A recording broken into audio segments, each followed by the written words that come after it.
प्राची के हाथों से अभी शादी की मेहंदी भी नहीं छूटी थी कि उसकी सास वसुंधरा जी ने उसे घर के कामों में पूरी तरह से लगा दिया था।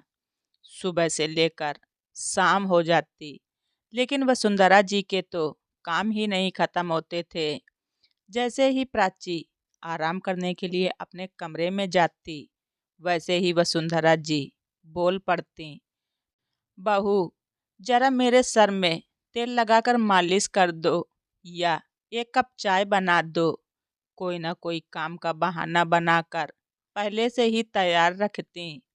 प्राची कुछ नहीं बोल पाती थी और झट से काम पर लग जाती थी। आखिर घर में नई नई बहू जो बनकर आई थी। प्राची के पति राजेश दूसरे शहर में नौकरी करते थे।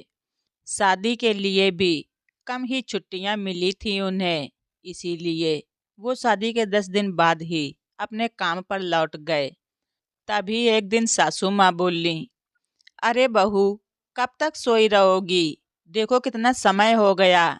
आज तुम्हारे ससुर जी ऑफिस के लिए भी निकल गए और तुमने उन्हें चाय नाश्ता तक बनाकर नहीं दिया। आगे से ध्यान रखना, समझ गई?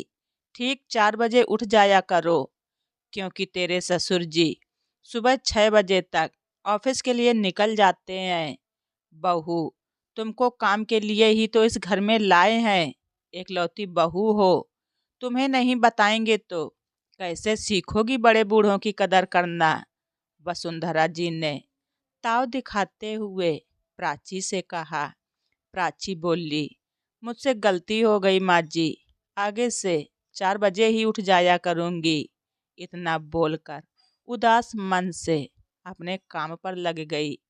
तभी एक दिन प्राची का बड़ा भाई त्योहार देने अपनी बहन के ससुराल आया। प्राची ने अच्छे से अपने भाई का स्वागत सत्कार किया और मन ही मन सोचने लगी कि सासू माँ मेरी तारीफ करेंगी बड़े भैया के सामने, क्योंकि मैं पूरे दिन घर का काम और सास ससुर की सेवा जो करती हूँ। देखना, बड़े भैया मेरी तारीफ सुनकर खुश हो जाएंगे। लेकिन वसुंधरा जी तो प्राची के भाई को देखते ही किचन में रखे 2-4 बर्तनों को साफ करने लगी।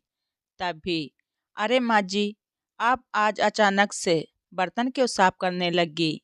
मैं कर दूंगी, थोड़े ही तो थे, इसलिए सोचा नाश्ते के बर्तनों के साथ ये भी साफ कर दूंगी।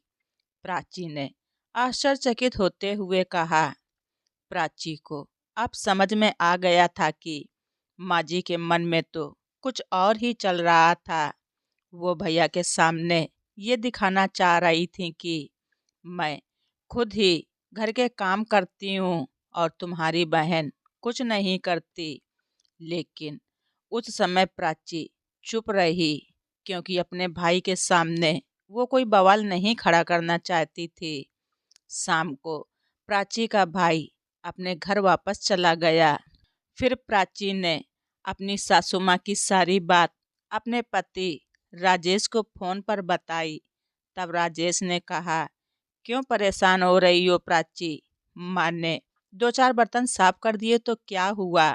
उन्होंने जानबूझकर तुम्हारे भाई को दिखाने के लिए ऐसा नहीं किया होगा। तुम्हें कोई गलतफहमी हो गई है। राजेश के मुंह से इतना सुनते ही प्राची ने आगे कुछ और न बोलना ही ठीक समझा। वसुंधरा जी ने फिर से अपना वही रूप दिखाना शुरू कर दिया।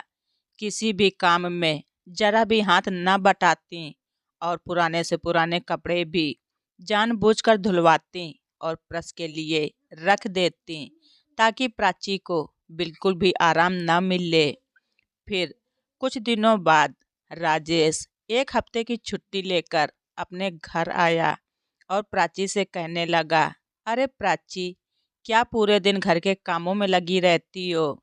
1-2 घड़ी हमारे पास भी तो बैठो। राजेश ने प्यार से कहा। तभी प्राची के बोलने से पहले ही वसुंधरा जी ने कहा, बेटा, अभी घर का सारा काम पड़ा है, बैठने के लिए तो सारी उम्र पड़ी है, समझ गए?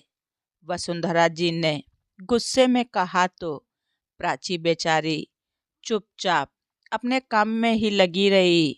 फिर एक दिन दामाद से मिलने के लिए प्राची के पापा आ गए, क्योंकि शादी के बाद से उनकी दामाद से कोई बातचीत ही नहीं हुई थी। पापा को आया देख प्राची दौड़कर उनके गले लग गई और खूब अच्छे से अपने पापा का स्वागत सत्कार किया। लेकिन प्राची के पापा के आते ही सासू माँ फिर से किचन में जाकर सब्जी काटने लगीं और किचन में रखे चाय के कप धोने लगीं। अपनी समधन को ये सब करता देख प्राची के पापा हैरान हो गए और प्राची से कहने लगे, बेटा देखो समधन जी बर्तन धुल रही हैं, तुम क्यों नहीं बर्तन धुल लेती? ऐसा अच्छा नहीं लगता। तुम तो कहती थी कि मैं घर का सारा काम कर लेती हूँ, लेकिन मैं तो यहाँ कुछ और ही देख रहा हूँ। बेटा ये सब अच्छी बात नहीं है। क्या करें समधी जी, सारे काम खुद ही करने पड़ते हैं। आजकल के बच्चों से कहाँ घर के काम होते हैं। आजकल की बहुएं तो काम ही नहीं करना चाहती हैं।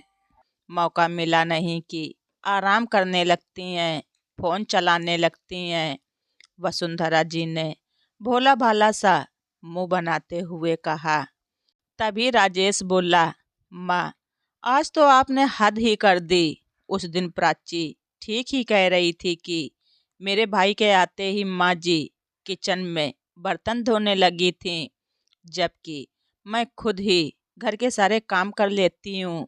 मेरे मना करने पर भी नहीं मानी। शायद मेरे भैया को दिखाना चाहती थी कि मैं ही घर के सारे काम करती हूँ, लेकिन मैंने प्राची की बात सुनकर भी अनसुनी कर दी। मगर आपने आज फिर से वही काम दोहराया। पता नहीं माँ आप प्राची के घर वालों को क्या दिखाना चाहती हो? यही ना कि तुम्हारी बेटी घर के काम नहीं करती, जबकि मैं जब से आया हूँ तब से खुद देख रहा हूँ कि आप एक मिनट के लिए भी उसे चैन की सांस नहीं लेने देती हो। अपनी बहू के द्वारा किए गए काम और सेवा का आप ऐसे बदला चुकाएंगी, मैंने तो कभी सोचा भी नहीं था। राजेश के मुंह से इतना सुनते ही प्राची की आंखों में खुशी की चमक आ गई, क्योंकि अब उसे कुछ भी कहने की कोई ज़रूरत नहीं थी। सही समय पर राजेश ने अपनी पत्नी का साथ जो दिया और वो इसकी हकदार भी थी।